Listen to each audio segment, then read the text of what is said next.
Même si tu ne saisis pas, c'est pas ton problème. Répète seulement ce qu'il a dit. Et quand tu fais ce qu'il a dit, tu dis ce qu'il a dit, tu répètes ce qu'il a dit. Le Dieu qui a parlé par Frère Branham, la même colonne de feu viendra confirmer ton travail. Pourquoi il y a beaucoup d'églises qui manquent la confirmation du Saint-Esprit? Parce qu'ils ne prêchent pas comme Frère Branham a prêché.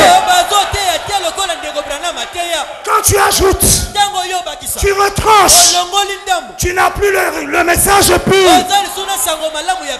Et il n'y aura jamais de réveil. Mais quand tu es fidèle, en ayant été commissionné d'abord par le même Dieu de Branham, c'est pourquoi Frère Branham déclare: aucun homme n'a le droit de monter en chair s'il n'a pas rencontré la même colonne de feu comme Moïse. On ne monte pas en chair parce qu'il n'y a plus de travail. On ne monte pas en chair à cause de la crise. Mais on monte en chair parce qu'on a reçu un appel de Dieu, une formation et une commission. Et alors, si c'est ce même esprit, il va confirmer. Est-ce que tu es avec moi?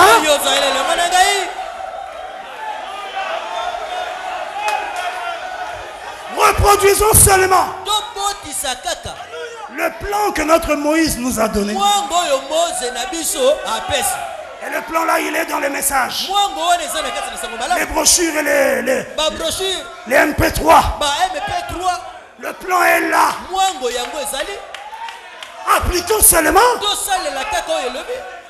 Répétons seulement. Mais c'est facile. C'est pas facile pour un homme qui n'a pas le Saint-Esprit. Parce que l'homme est fait pour que l'intellect aussi raisonne, travaille. Mais celui qui a le Saint-Esprit dans l'âme, le Saint-Esprit le conduira dans toute la vérité. Et quand je dirai ce que Frère Branham a dit, Dieu viendra confirmer ça. Est-ce que c'est clair? Moïse. Notre Moïse, c'est Frère Branham. C'est lui notre Moïse. Il nous a donné le plan. C'est dans les brochures. Dans les bandes. Écoute et applique. Lis et applique. Sans raisonner. Et tu verras le résultat. Dieu avait donné la vision à Moïse. Et Moïse devait reproduire dans le matériau que Dieu lui avait dit, la vision que Dieu lui avait donnée. Et c'est ce qu'il a fait. Et nous avions dit à l'époque qu'il y avait 3 caractéristiques que j'avais voulu souligner. 3 caractéristiques que portait le tabernacle que Moïse avait bâti pour Dieu. Premièrement, ce tabernacle était fait de bois d'acacia. Nous l'avons lu dans la Bible. Et nous l'avons lu dans le message. Et Frère Branham dit que le bois d'acacia représente l'humanité.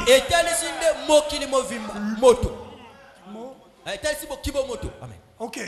L'homme. Ça montrait déjà une chose. Que le tabernacle que Dieu veut avoir, ce n'est pas des bois. Mais c'était l'homme. Et la deuxième caractéristique, elle devait avoir 3 pièces. 3 compartiments. Le parvis extérieur. Le lieu saint. Le lieu très saint. 3 par vie. Et ça nous confirme que le tabernacle que Dieu voulait avoir était l'homme. Parce que 1 Thessaloniciens de 19 à 21 ou 21 déclare que tout votre être, l'esprit, l'âme et le corps soient sanctifiés. L'homme est composé de 3 parties: l'âme, l'esprit et la chair. Voilà la signification des 3 compartiments du tabernacle. Et vous verrez que la colonne de feu était allée s'installer non dans le parvis extérieur, non dans le lieu saint, mais dans le lieu très saint. Ça représente l'âme. C'est là-bas que Dieu veut avoir son trône. Dans le tabernacle qu'est l'homme, Dieu réside dans l'âme. Et la 3e caractéristique, c'est qu'il avait dit à Moïse: tu recouvriras le tabernacle d'une couverture faite de peau de brebis. Et il a recouvert le tabernacle d'une couverture faite de peau de brebis, la peau d'agneau. Qu'est-ce que Dieu montrait? Que le tabernacle qu'il voulait avoir, c'est un homme, oui, mais pas n'importe quel homme. L'homme qui a la nature de l'agneau, la nature pure, humble, douce, obéissante. C'est dans ce genre d'homme que le Saint-Esprit va tabernacler. Et toutes ces 3 caractéristiques se sont accomplies dans notre Seigneur Jésus-Christ. Il était un homme à 100%. Il avait une âme, un esprit, un corps. Et il avait la couverture de peau d'agneau. La preuve, quand Jean-Baptiste l'a vu, il a dit: voici l'agneau de Dieu qui ôte le péché du monde. C'est lui l'agneau. Pourtant il était un homme, mais il était aussi agneau. C'est-à-dire qu'il avait la nature de l'agneau. Il était pur, doux, humble, obéissant. Il ne raisonnait pas, mais il s'attachait au Père pour lui obéir, même jusqu'à la mort. Dieu a eu son tabernacle dans la personne de Jésus. Lorsque le Seigneur a été jusqu'à l'obéissance la plus totale, accepté d'être baptisé, lui le Fils qui était Dieu, mais il s'est humilié pour être baptisé par son prophète. Frère Branham déclare: quand Jésus est entré dans les eaux du Jourdain et que Jean-Baptiste l'a vu, il a dit: quoi? Toi tu viens à moi, mais c'est moi qui dois venir à toi. C'est moi qui ai besoin d'être baptisé.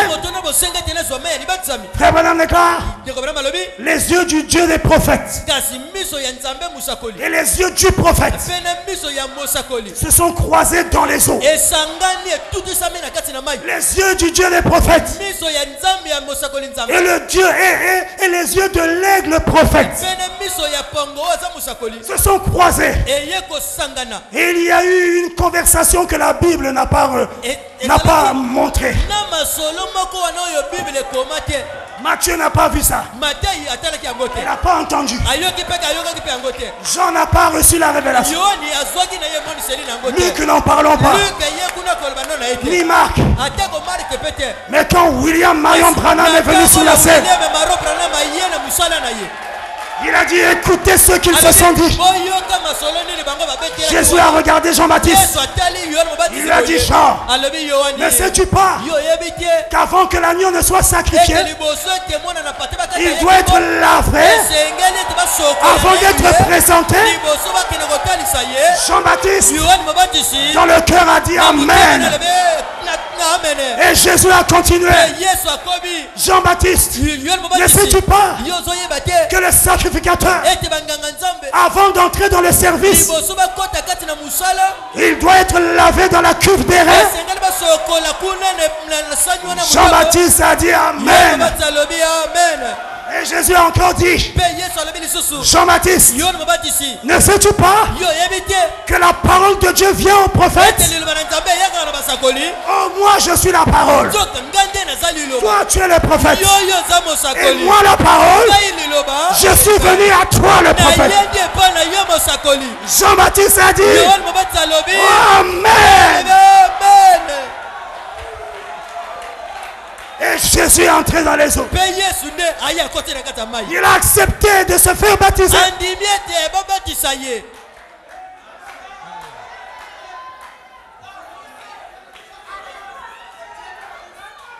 Comme un prédicateur qui veut se faire rebaptiser et qui dirait non. Non, non, il va dire non, moi c'est pas le diacre. Il faut que ça soit le pasteur. Parce que moi je suis prédicateur. Ça c'est charnel.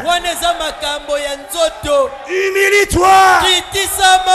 Celui qui s'humiliera, je l'élèverai. La grandeur se trouve dans l'humilité. Jésus s'est humilié. Il a obéi totalement. Il a obéi complètement. Et le Saint-Esprit sur le trône a bougé. Et quand Jésus est sorti, le ciel s'est ouvert. Et la colonne de feu sous la forme d'une colombe est descendue. Elle est entrée en Jésus. Et la voix a dit, voici mon fils bien-aimé en qui je prends plaisir de demeurer. Il est ma demeure. Il est mon tabernacle. Il a rempli tous les critères. Et je suis entré en lui. Est-ce que tu es avec moi? Frère Branham déclare que c'était la plus grande union. Il dit que ce jour-là, le ciel et la terre se sont étreints. Le ciel et la terre se sont unis. Le ciel et la terre se sont embrassés. Lorsque Dieu et l'homme sont devenus un, la plénitude de la divinité a tabernaclé dans le corps Jésus. Malachie 3 avait déjà annoncé les mystères. Pour vous viendra le messager de l'alliance et entrera soudainement dans son temple. Le Seigneur que vous cherchez. Quand les pharisiens ont lu ça, ils se disaient oui, quand le Messie viendra, il va descendre du ciel et entrer dans notre temple. Or Dieu ne parlait pas du temple physique des pharisiens, mais il parlait du corps de Jésus. Jésus, le temple de Dieu, le tabernacle de Dieu. La colonne de feu est entrée là-dedans. Et l'homme sont devenus un. Est-ce que c'est bon? Mais nous avions dit, malgré le fait que Dieu avait eu Jésus comme tabernacle et qu'il avait accompli les exigences du tabernacle de Moïse, mais pourtant Ce n'était pas l'accomplissement de la fête des tabernacles de Lévitique 23. Parce que Lévitique 23 n'avait pas parlé de la fête du tabernacle. Jésus était le tabernacle. Il était seul. Mais la fête parlait de la fête des tabernacles. Qu'est-ce que ça montrait? Que Jésus était venu ouvrir la voie. Au travers de sa mort et de sa résurrection, il était venu ouvrir le chemin pour que Dieu ait des tabernacles. C'est la fête des tabernacles et non la fête du tabernacle. C'est pourquoi Jésus savait ça. Il était le tabernacle, oui. Mais il savait que quelque chose devait venir. Et en Jean 7, alors que les Juifs se préparaient à fêter la fête des tabernacles, Jean 7, verset 2 déclare: la fête des Juifs, la fête des tabernacles était proche. Et les frères de Jésus lui ont dit: et toi, est-ce que tu ne montes pas la fête? Mais celui qui veut être connu de tous doit aller se présenter devant les gens. Il le taquinait, il le provoquait. Écoutez, Jean 7. Or, la fête, verset 2, la fête des Juifs, la fête des tabernacles était proche. Et ses frères lui dirent: pars d'ici et va en Judée, afin que tes disciples voient aussi les œuvres que tu fais. Ses frères au début ne croyaient pas en lui. Personne n'agit en secret lorsqu'il désire paraître. Il se disait que Jésus voulait paraître. Se faire voir. Si tu fais ces choses, montre-toi toi-même au monde. Car ses frères non plus ne croyaient pas en lui. Verset 5. Jésus leur dit: mon temps n'est pas encore venu, mais votre temps est toujours prêt. Même pour comprendre cette réponse-là, c'était compliqué. Mon temps n'est pas encore venu, mais votre temps est toujours prêt. Le monde ne peut vous haïr. Moi, il me hait, parce que je rends de lui le témoignage que ses œuvres sont mauvaises. Montez, vous, à cette fête. Pour moi, je n'y monte point, parce que mon temps n'est pas encore accompli. Après leur avoir dit cela, il resta en Galilée. Il n'est pas parti. Et écoutez le verset 10. C'est là que quelquefois un homme de Dieu aussi, toi aussi, en tant que fils de Dieu baptisé du Saint-Esprit, tu es un homme de Dieu. Et un homme de Dieu est souvent mal compris. Écoutez, lorsque ses frères furent montés à la fête, il y monta aussi lui-même. Arrêtons-nous là. Il leur a dit: vous montez, moi. Mais quand ils partent, lui il part. Donc Jésus avait menti.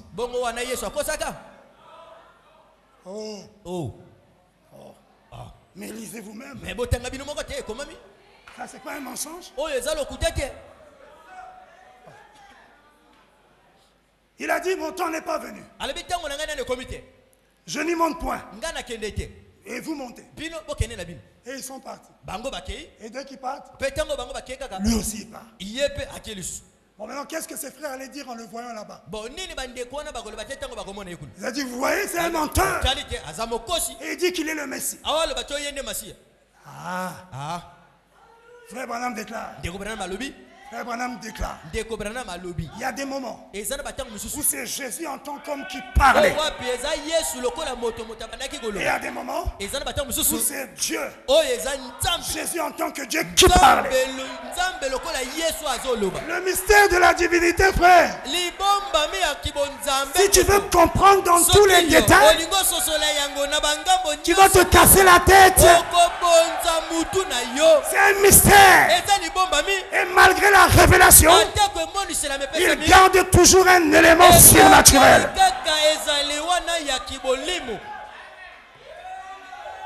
Frère Branham aussi, ça lui était déjà arrivé.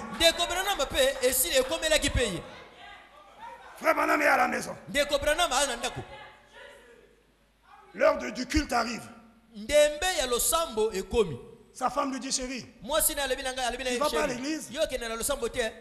Il dit, non, je reste. Je ne pars pas. Je ne pars pas. Quelques instants après, des frères passent par chez Frère Branham. Et lui demandent, Frère Branham, tu ne seras pas au culte ce soir? Il dit, si, je viens. Sa femme lui dit, chérie, moi je ne te comprends pas. Tout à l'heure tu m'as dit que tu partais pas. Et là tu me dis, tu dis au frère que tu vas y aller. Il dit, chérie, moi aussi je ne me comprends pas. En tant qu'homme, il ne voulait pas aller. Mais en l'espace d'une seconde, tu ne sais pas ce qui peut se passer dans le cœur de l'homme. Il pouvait dire non, je n'y vais pas. Il n'avait pas menti. Il était sincère. Mais quelques instants après, le Saint-Esprit lui dit, vas-y. Et maintenant s'il part, toi tu vas dire qu'il a menti.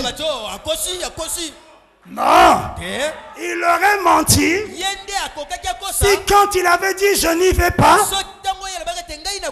au fond de lui il voulait y aller. Là il aurait été hypocrite. Mais il avait répondu sincèrement, je n'y vais pas. Mais après, quelque chose s'est passé. Et lui a dit, va à l'église.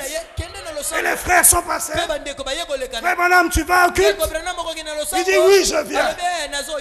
Un homme de Dieu est comme un vent. Celui qui est né de l'Esprit de Dieu, il est comme un vent.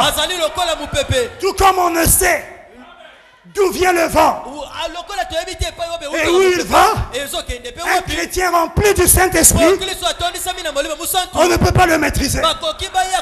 C'est un homme bizarre. Quand vous êtes conduit par l'Esprit de Dieu, vous serez bizarre aux yeux du monde. Tu diras des choses que tu ne sais pas, tu ne comprends pas pourquoi j'ai dit ça.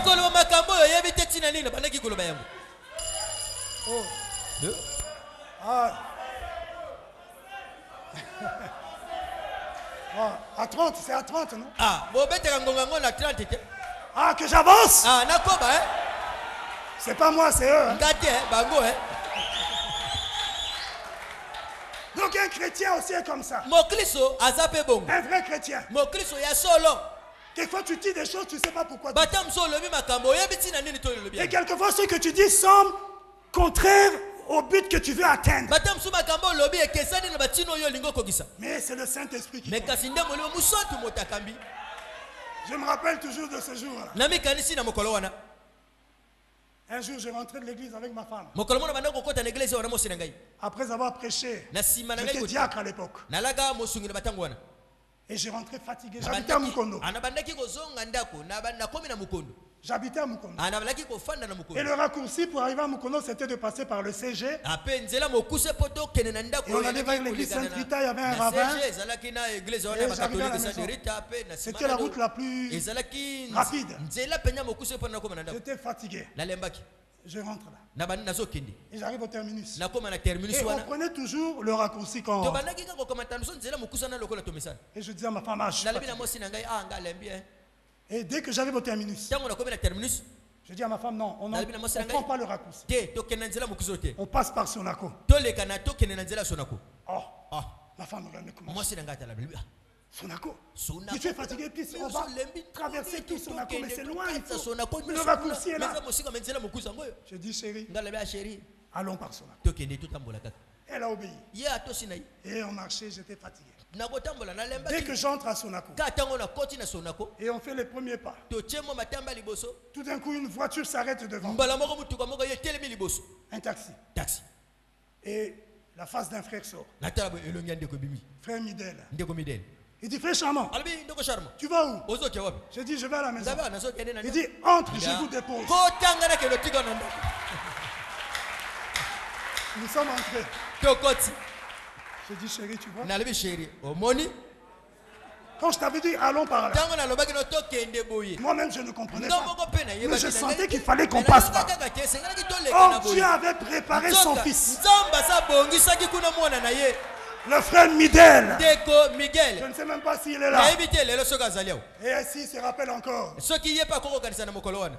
Et Dieu l'avait préparé. Au moment où j'entre à Sonako, lui aussi il entre. Si on avait pris l'autre chemin, on n'allait pas le croiser.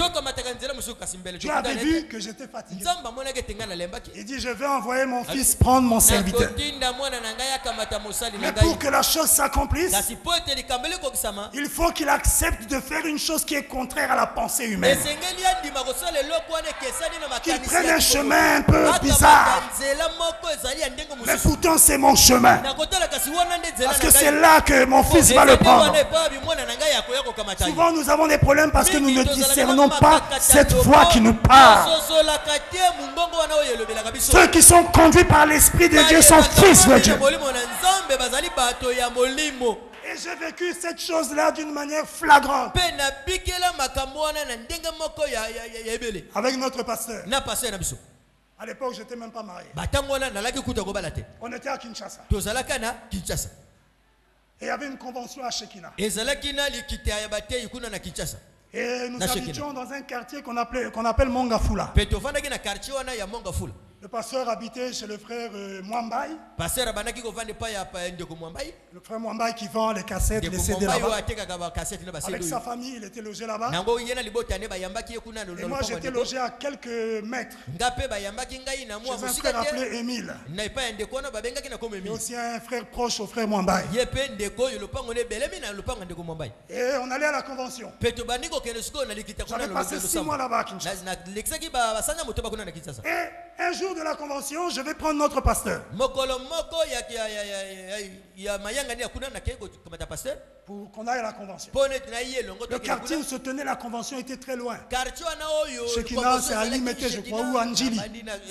Donc de Mongafula là, jusque là-bas, c'était loin. On arrive à l'arrêt des bus. On veut prendre le bus, les combis. Le combi.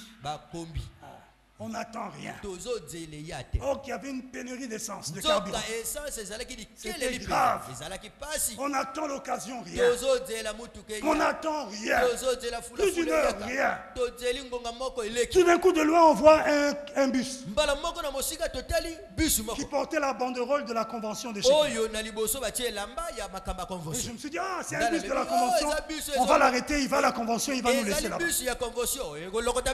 bus arrive, on l'arrête, on l'arrête. Il y avait plein de gens. Le bus ne s'est pas arrêté. Il est passé. Oh, quelle déception. Mais écoutez, on était au goudron. Là où les bus passaient. Et le bus de la convention qui nous avait laissé est descendu, on l'a vu de loin descendre, après il est entré dans une rue du quartier. Et on ne sait pas là où il est. Maintenant, écoutez le miracle. Pour moi, ça, c'est un miracle. Je l'avais témoigné à l'époque, mais je veux le témoigner encore. Pour que vous compreniez que notre pasteur est un homme de foi.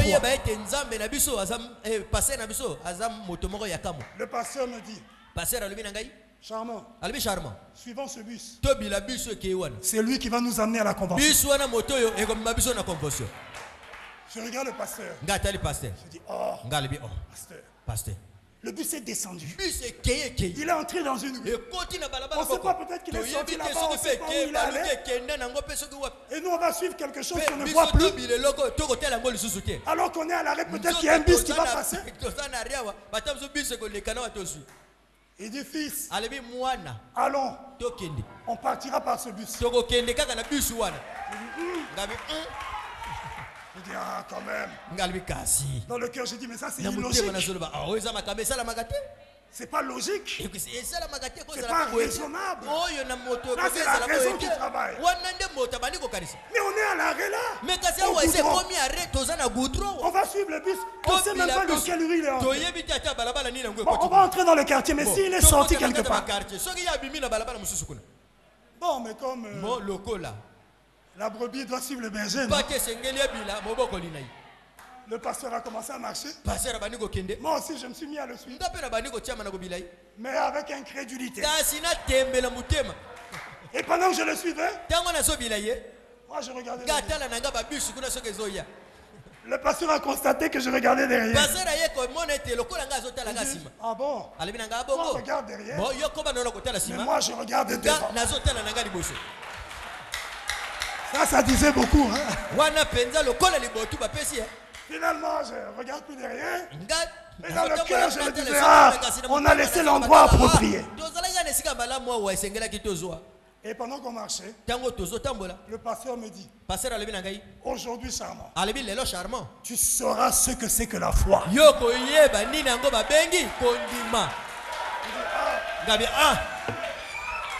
C'était un enseignement de foi pratique. Là, ce n'était pas la théorie. Vis-à-vis la pratique. Là, ce n'est pas la foi, c'est une ferme assurance.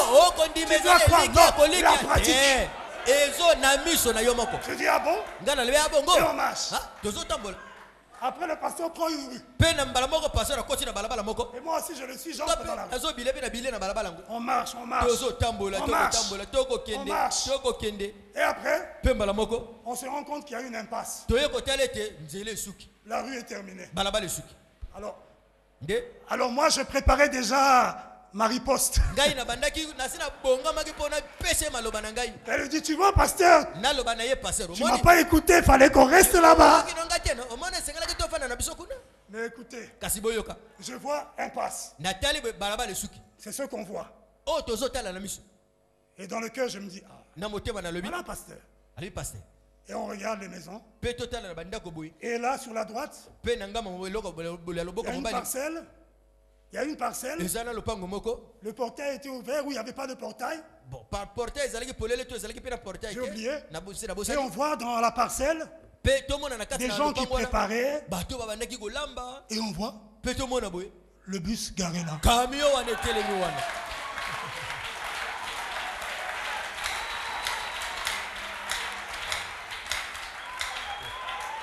Là, je ne voulais plus regarder notre pasteur. Je ne voulais plus croiser ses yeux. Parce que là, je me sentais déjà condamné. Mais quel pourcentage, je ne sais pas pronostic, oui, qui pouvait faire qu'on puisse trouver le bus. Il aurait pu avoir l'impasse, prendre une autre rue et partir. Et alors, le pasteur entre. Et j'entre. Le pasteur demande. Le chauffeur qui conduit ce bus, il est où?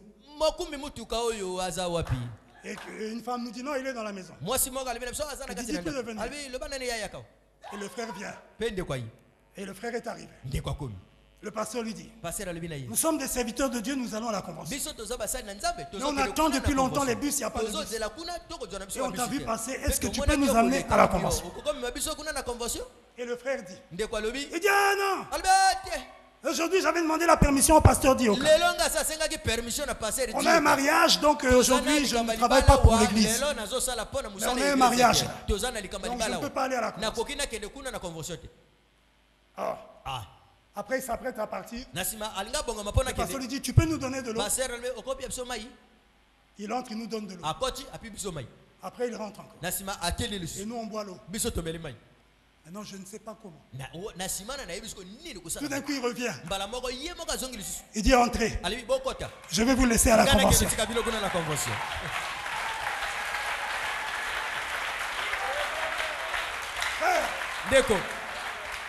Nous sommes entrés tous les deux seulement, le bus vide. Il n'a plus personne en chemin. Frère, je ne parlais plus. Là, je parlais plus. Finalement, on arrive à la convention. Il nous fait descendre. Et on lui dit au revoir, merci. Il fait demi-tour, il est parti. En temps de crise de carburant, il avait un programme de mariage. Et il n'avait pas le programme de travailler pour l'église. Mais il nous amène de loin à la convention. Dès qu'on descend, le pasteur prend la parole. Il dit, fils, tu as vu ce que c'est que la foi?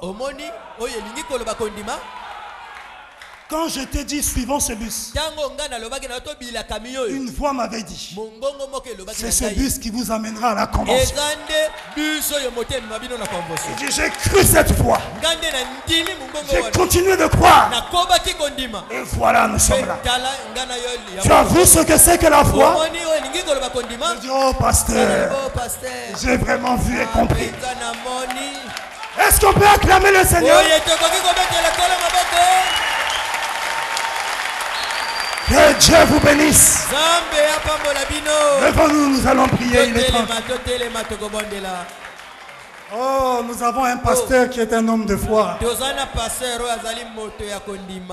Oh, que Dieu soit béni. Et c'est là, après ce voyage, quand je suis rentré à la fin de ce séjour, alors que je rentrais à Mukondo avec mon sac de voyage. De l'eau, s'il vous plaît, de l'eau. Je rentrais à Mukondo. Et arrivé au stade de Mukondo. Après 6 mois passés hors de la parcelle de famille avec ma mère et tout le monde. Je revenais. Et pendant que je marchais dans le stade, l'école primaire de Mukondo, une voix me parle. Quand tu rentreras à la maison, tu vas croiser ta tante avec son mari et ses enfants. Ils vivent là-bas. J'ai dit, mais ça a produit une conviction. Je voulais maintenant que j'expérimente ça. Je ne pouvais pas me dire que eux vivent là-bas. Mais une voix me parle. Et j'ai cru ça sans raisonner. Et dès que j'arrive devant la parcelle, je vois la tante, son mari, ils occupaient une pièce, ils étaient là devant assis. Et quand j'entre, j'apprends qu'ils vivaient là depuis un certain temps. Quand vous avez un pasteur qui a la foi, si vous êtes vraiment un de ses fils, Dieu vous amènera à expérimenter ce mystère. Car ce que Dieu a fait de notre pasteur, c'est ce qu'il veut faire de nous. La loi de la reproduction déclare que chaque semence se reproduira selon son espèce. Et tel père, tel fils. Et c'est là que j'ai vécu ce mystère. Quand tu as quelque chose qui te convainc d'une chose juste, ne doute pas. Crois ça. Surtout si c'est la parole. Continue de croire, Dieu va te confirmer ça. Alors que nous fermons les yeux.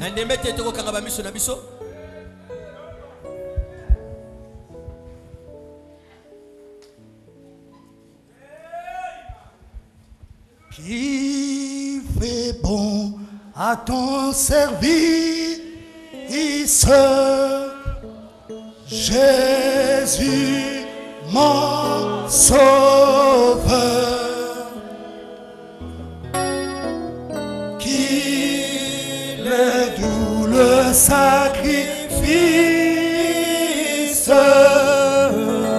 que t'offre mon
Avant de poursuivre le cantique, avant de poursuivre alors que nous avons les yeux fermés, je voulais dire,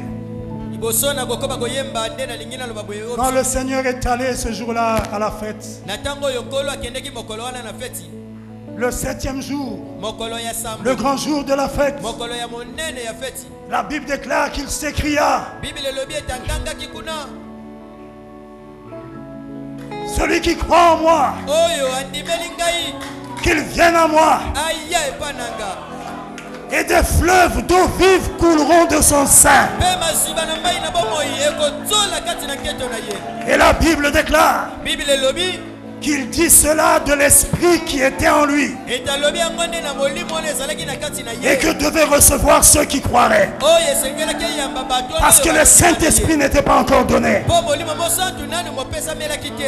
Au grand jour de la fête des tabernacles, Jésus a montré à tous ceux qui étaient venus à la fête que ce qu'ils accomplissaient comme rituel, ce n'était pas ça la vraie chose.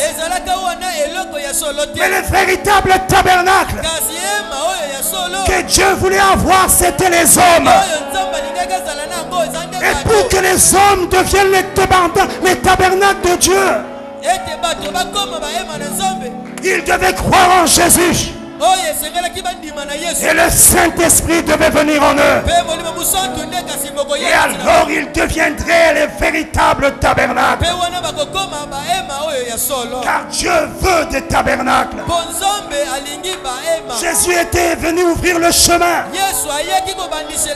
pour que toi et moi, nous devenions les tabernacles du Saint-Esprit. Pour que le Saint-Esprit vienne habiter en toi et moi. C'est ça la vie éternelle. Veux-tu être un tabernacle du Saint-Esprit? Veux-tu qu'il vienne en toi? Crois simplement en Jésus. Et Jésus est la parole de l'heure. Crois dans la parole. Crois-la totalement. Ne raisonne pas. Et alors cela frayera le chemin pour que l'auteur du message vienne habiter en toi. Et tu deviendras l'un des tabernacles du Saint-Esprit. Le tabernacle du Dieu vivant.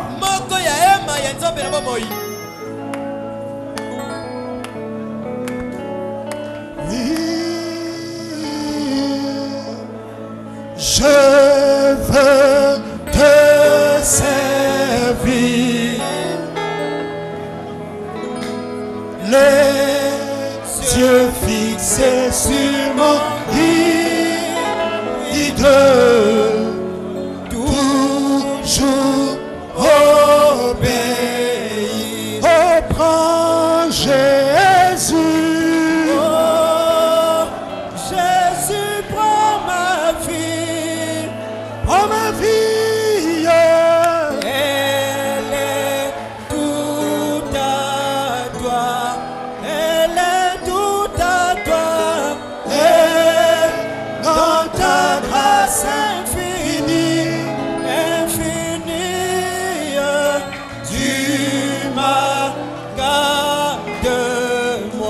Chacun parle à Dieu, que chacun s'adresse au Seigneur Jésus-Christ. Il est si bon, il est si merveilleux, il est Dieu. Dis-lui quelque chose.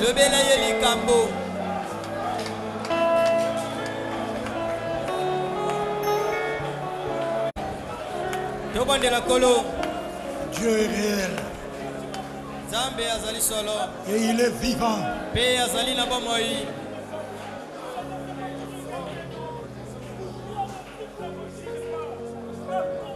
Depuis que j'avais vécu cette expérience avec notre pasteur,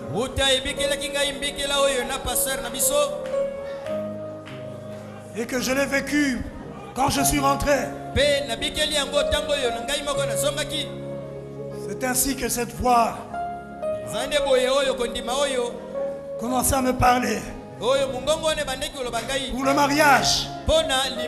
Pour le nom de ma femme, c'est cette voix qui m'avait parlé.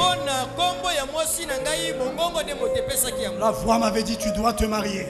Et j'avais dit, avec qui? Et la même voix m'avait dit, avec Stéphanie. Et la voix m'a plusieurs fois parlé. Je crois que c'était pour moi ce que j'avais vécu avec le pasteur. C'était une initiation. Une véritable initiation divine. Ce Dieu-là est réel. Il est aussi ton Dieu. Mais nous sommes souvent trop distraits pour l'écouter. Il nous faut écouter sa voix.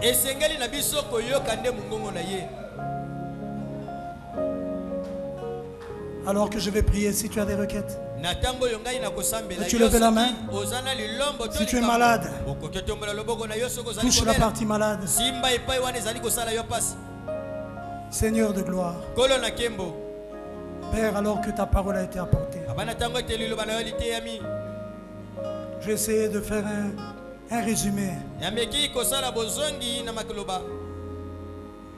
de ce que nous avons essayé de voir en décembre.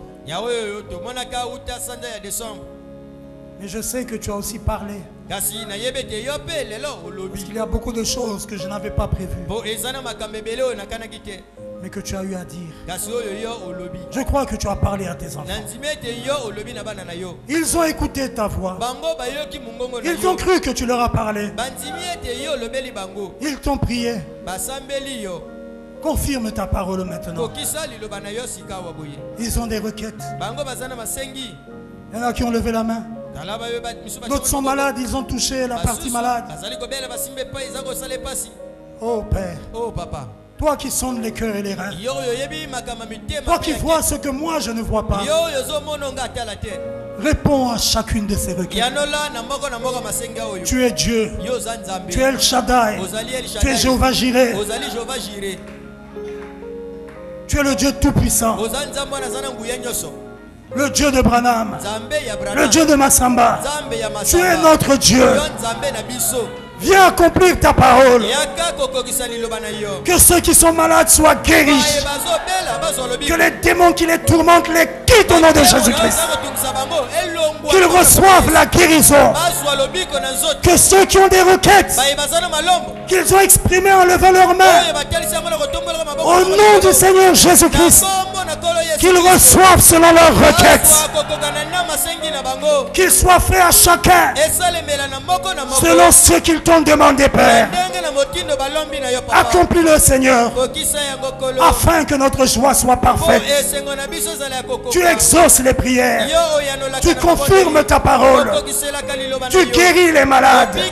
Tu donnes le Saint-Esprit. Bénis ton peuple, Père. Remplis du Saint-Esprit. Brise les liens. Accomplis ta parole. Sois réel pour chacun. Je te les confie entre tes mains. Te remercions pour le bon pasteur que tu nous as donné. Pour ce que tu as fait de nous par son ministère. Nous t'en sommes infiniment reconnaissants. Et nous croyons que ce n'est pas fini. Tu veux encore nous conduire plus loin. Donne-lui une longue vie, Père. Une bonne santé, afin qu'il soit toujours à ton service et que nous recevions de lui ce que tu as à nous donner. Bénis ton peuple, Père. Bénis ton serviteur Ludovic Adolici. Sois avec lui. Bénis sa famille. Bénis chacun de tes enfants. Alors que nous allons partir, Père, nous croyons qu'à la fin de la réunion, après que l'ange de Dieu nous ait donné à chacun la parole selon le besoin, tu as dit par ton prophète que cet ange rentre avec nous dans nos maisons. Il nous raccompagne afin de nous aider et de vivre la parole. Accorde le Père que chacun rentre avec l'ange de l'Éternel. Au nom du Seigneur Jésus-Christ, que chacun rentre en paix. Accorde le Père. Au nom du Seigneur Jésus-Christ. Amen. Amen. Que Dieu soit béni. Oh, gloire à Dieu. Nous sommes arrivés à la fin de notre réunion.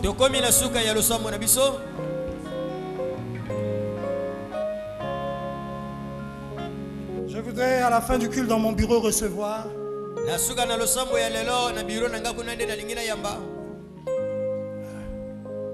le frère Franklin Louvoiseau, le frère Malanda Justesse, le frère Sagesse Bandi, le frère Prince Ndamba, la sœur Kerlan Mifouemo.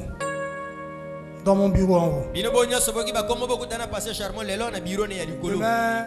Demain à 15h de 15h à 17h, il y a l'écoute des bandes et du prophète et la prière.